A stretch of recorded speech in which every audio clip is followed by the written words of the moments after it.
Well, good morning, guys. It's Pastor Andy. Today's June the 23rd, and we're looking together at Psalm chapter 109.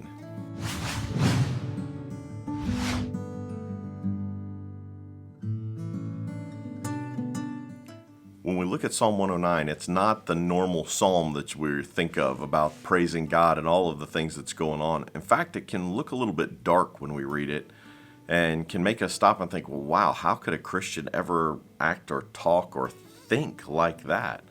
If we try to judge it from the surface and if we try to judge it according to what we think Christians should act like or what we think that other people should act like without examining ourselves.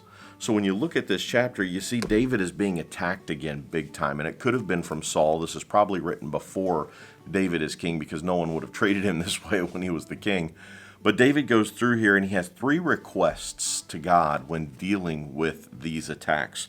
First, he's just begging God to do something. In the first section, verse 1 to 5, he says, "O God, whom I praise, don't stand silent and aloof."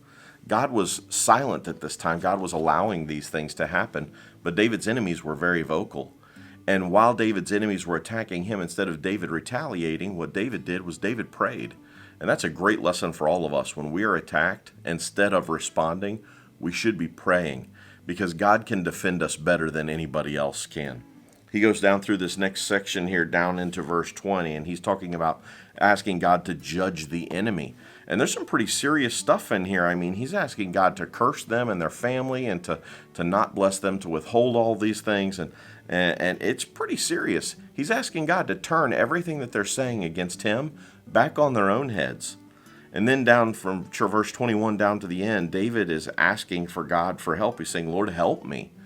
And when we are attacked, that's what we should do. When people are talking about us and saying things about us, when there are people who are coming after us, we should be turning to God. You know, when people do that, and when people act that way, the person that they're hurting the most is not us when they're attacking us. The person that they're hurting the most is themselves. Because God will not stand by and allow that to happen forever. God will defend us, and God will prove who is right and what is right. And God will fight our battles and fight our enemies for us if we will allow him to. And he's much better at it and much more capable at it. And when you get down to the end here, David promises God that he's going to give him all the praise and all the glory when it's over. Verse 28, let me read that for you. It says, "Then let them curse me if they like, but you will bless me. When they attack me, they will be disgraced. But I, your servant, will go right on rejoicing. May my accusers be clothed with disgrace. May their humiliation cover them like a cloak. But I will give repeated thanks to the Lord, praising him to everyone, for he stands beside the needy, ready to save them from those who condemn them." Man, we can't control what people say and we can't control what people do, but we can control how we respond. And we need to respond like David did. We need to turn to God. Is it okay to pray, God, judge them for what they are doing? I think that's okay. God's big enough that he can handle either answering or not answering our requests according to his will.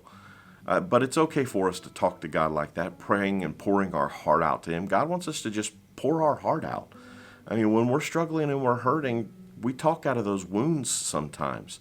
And God is big enough and powerful enough to know what's right to do and what's not right to do. So he can handle us talking that way. But we need to turn to him. Instead of retaliating, instead of when the Facebook posts happen and the attacks come on there and we've got to grab our phone and we got to defend ourselves. No, we don't have to do that. Or when people are sending messages to each other or talking about us, we don't have to step in and deal with that junk. God is big enough to handle it, and God will handle it. And God can handle it way better than you and I can. What's my job? My job is to turn to him. My job is to pray. My job is to rejoice and to thank God for the victory that he is going to bring. And when he does, just keep on thanking and just keep on praising. And until tomorrow, God bless you and have a great day.